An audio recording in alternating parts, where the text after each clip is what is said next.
Hello, my name is Marisa and I will be presenting my Psych In Film project. So I chose The Notebook. It's about two teenagers who fall in love and they have to fight to stay together through several trials. In the end of the movie, or beginning, honestly, it's kind of like a continuation. He tells a story throughout his entire life to his ailing wife, Allie, who suffers from dementia, and he tries to get her to remember who he is and why they fell in love. The main character's name, his name is Noah, and he suffers from major depressive disorder. It's a severe debilitating mood disorder that causes profound misery and impacts all aspects of life. It can be categorized by hopelessness, loss of enjoyment, and loss of concentration.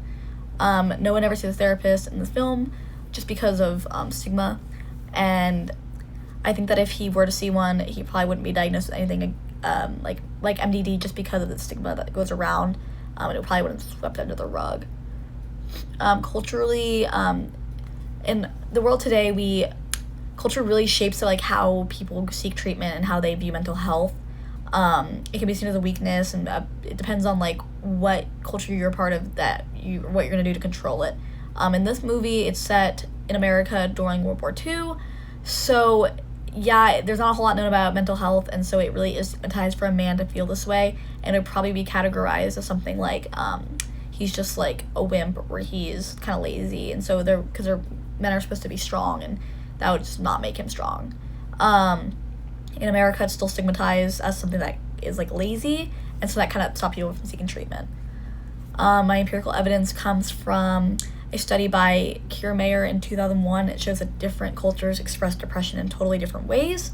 Some people show emotions while others report physical symptoms, which can make it hard to be diagnosed just because like there is the DSM-5 that does show common symptoms. However, people handle things differently based on culture and upbringing, and so that can definitely affect how people get diagnosed and how people act with MDD.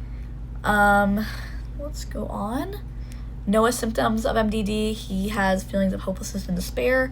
It's seen when his wife doesn't remember who he is, and she's just like, "Who are you?" And he's just so depressed that she cannot remember who he is, and he's just hopeless because he knows she's not coming back from this illness. He also isolates himself when Allie has episodes. They really upset him, and he knows like she's not coming back, and so he kind of just like, I'm ready to go too. Like, I don't want to be with anyone else anymore. Like, I just want to be alone, because he can't have the person he wants, and so he's just very depressed about that. My counter argument is that he doesn't really show a core symptom of weight gain and weight loss. That's just because it's a movie, I feel, and there's not a lot of time for that. You could say that he does show weight gain and weight loss like as he gets older, but that's kind of like natural. You're not gonna be the same weight you were when you were 16 when you're 50. A treatment plan, cognitive behavioral therapy, and medication put together would really help him improve functioning. It seems to be very highly effective. It's appropriate just because he is really depressed, and it's just kind of debilitating for him. Ethical concerns, making sure he's informed,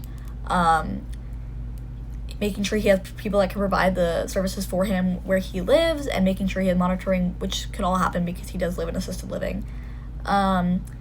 He does have problems, like he's a caregiver to his wife, and he definitely cares more about her than he does himself most of the time. Broader perspective, The Notebook kind of takes a bad spin on MDD just because it kind of romanticizes the whole thing, which I feel like a lot of media does today. It shows that people can have MDD and also still have this great life. However, it's just really romanticized, and that's really not all that true sometimes. This is my citation page. I won't read it to you. I'm sure you've got that. But yes. So thank you so much for watching, and I hope you have a great break and a happy new year.